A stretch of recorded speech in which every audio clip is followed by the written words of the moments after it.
आजकल शेयर बाजार में शेयर खरीद बिक्री से अधिक आईपीओ यानी कि इनिशियल पब्लिक ऑफरिंग का क्रेज काफी बड़ा है। ज्यादातर रिटेल इन्वेस्टर यानी कि नौकरी पेशा करने वाले लोग भी आईपीओ में निवेश करते हैं। आईपीओ भरने से पहले हर व्यक्ति ग्रे मार्केट प्रीमियम के बारे में जानकारी लेता है। अलग अलग वेबसाइट पर आईपीओ के ग्रे मार्केट प्रीमियम की जानकारी मिलती है, लेकिन क्या आपको पता है कि यह ग्रे मार्केट प्रीमियम का मतलब क्या है? क्या ये रेट हमेशा सही होते हैं और ये रेट कौन डिसाइड करता है? इन सभी सवालों के जवाब आपको इस वीडियो में मिल जाएंगे। देखिए दोस्तों, दुनिया के किसी भी तरह के मार्केट में दो तरह के मार्केट होते हैं। एक तो होता है व्हाइट और दूसरा होता है ब्लैक। जैसे लॉकडाउन के समय में एक फनी एग्जांपल ले तो लॉकडाउन के समय में शराब, गुटखा जैसी कई चीज़ों की सप्लाई बंद हो गई थी।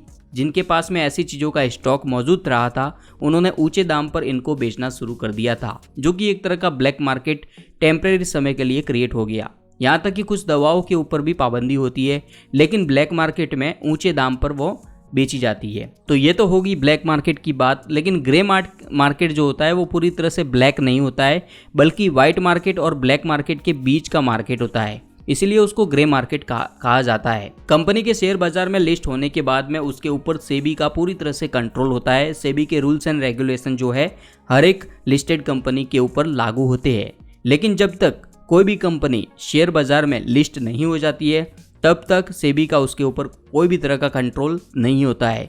इसलिए सौदा बाजार में डिमांड के हिसाब से जो है शेयर का भाव घटता और बढ़ता रहता है।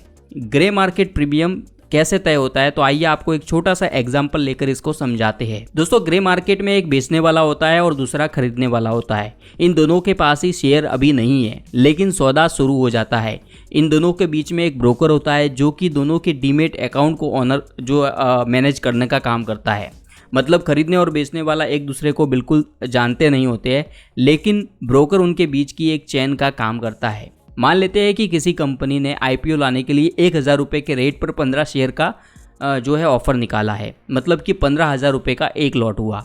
खरीदने वाले को मार्केट रिसर्च से या उसको ऐसा लगता है कि इस कंपनी में आईपीओ से 50% का लिस्टिंग गेन मिल सकता है, यानी कि एक शेयर से 500 रुपये मिल सकते हैं। तो ऐसी कंडीशन में वह 1200 रुपये बेचने वाले को ऑफर करता है, यानी कि 200 रुपये का जीएमपी उसको ऑफर करता है। और ऐसी कंडीशन में मान लेते हैं कि जब वो बेचने वाला होता है वो 200 रुपये जीएमपी दे देता है। इसके बाद में अगर उसकी जब लिस्टिंग होती है, मान लेते हैं कि वो शेयर की लिस्टिंग जो है 1700 रुपये पर हुई है, तो ऐसी कंडीशन में जो बायर है उसका बाइंग कॉस्ट जो है 1200 रुपये होता है और इसके बाद में उसको 500 रुपये का प्रीमियम मिल जाता है। और इस हिसाब से उसको 7,500 रुपये का जो है प्रॉफिट हो जाता है एक एप्लीकेशन के ऊपर। तो इस तरह से जो खरीदने वाला होता है वो बहुत सारी एप्लीकेशन खरीदता है, इसलिए उसको बहुत सारा मुनाफा होता है। लेकिन इसके उल्टा अगर शेयर जो है उसने जो प्रिडिक्ट किया था उससे कम लिस्टिंग गेन पर खुलता है, जैसे मान लीजिए कि 1100 रुपये पर ओपन होता है,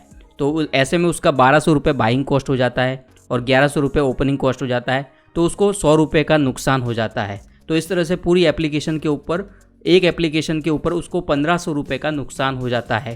तो जो भी नुकसान और नफ़ा होता है वो जो है जो बायर होता है उसको बेयर करना पड़ता है। लेकिन एक्सपेक्टेशन से ज़्यादा अगर प्रॉफिट होता है तो जितना भी प्रॉफिट होता है वो बायर को मिलता है। अगर लॉस होता है तो वो भी बायर को जो है भुगतना पड़ता है। ऐसी कंडीशन में सिर्फ जो सेलर है उसको तो जो है 200 रुपये का प्रीमियम उसने ऑफर किया था, इस हिसाब से उसका जो प्रॉफिट होता है वो 3000 रुपये फिक्स होता है। मतलब कि उसको 3000 रुपये मिल जाते हैं। इसके अलावा दोस्तों कोष्टक रेट होता है। कोष्टक रेट में लॉट के हिसाब से डील होती है, यानी कि जो खरीदने वाला होता है वो सीधा बायर को एक लॉट का फिक्स रेट ऑफर कर देता है। जैसे कि बायर एप्लीकेशन के बदले में 500 रुपये सेलर को देता है, फिर चाहे आईपीओ लगे या ना लगे सेलर को फिक्स रेट दे दिया जाता है। ऐसा करके जो बायर है वो कई लोगों की एप्लीकेशन यानी कि फॉर्म को खरीद लेता है। ये एक तरह की संभावना पर खेला जाता है, जिसमें अपनी एप्लीकेशन फॉर्म को जो है सेलर बेच देता है। यदि उसको शेयर लगते हैं तो उसका प्रॉफिट या लॉस सीधा बायर के खाते में ट्रांसफ़र कर दिए जाते हैं। लेकिन ये सब के बीच में एक ब्रोकर होता है जो कि इन चीज़ों को मेक श्योर करने का काम करता है कि बायर का मुनाफा या नुकसान उसे ट्रांसफ़र हो जाए। इसके बाद तीसरा जो आता है सब्जेक्ट टू सौदा। सब्जेक्ट टू सौदा भी लॉट साइज में ही होता है, जिसमें बायर सेलर की एप्लीकेशन को खरीदता है। लेकिन इसमें शर्त यह होती है कि सौदा होगा तो ही पैसे सेलर को दिए जाएंगे, यानी कि जो बायर होता है उसकी एप्लीकेशन अगर लग जाती है तो ही उसको एक निश्चित रकम दी जाती है। सब्जेक्ट टू सौदा में बायर को ये फ़ायदा रहता है कि जितनी एप्लीकेशन लगती है उसी की निश्चित रकम चुकानी होती है।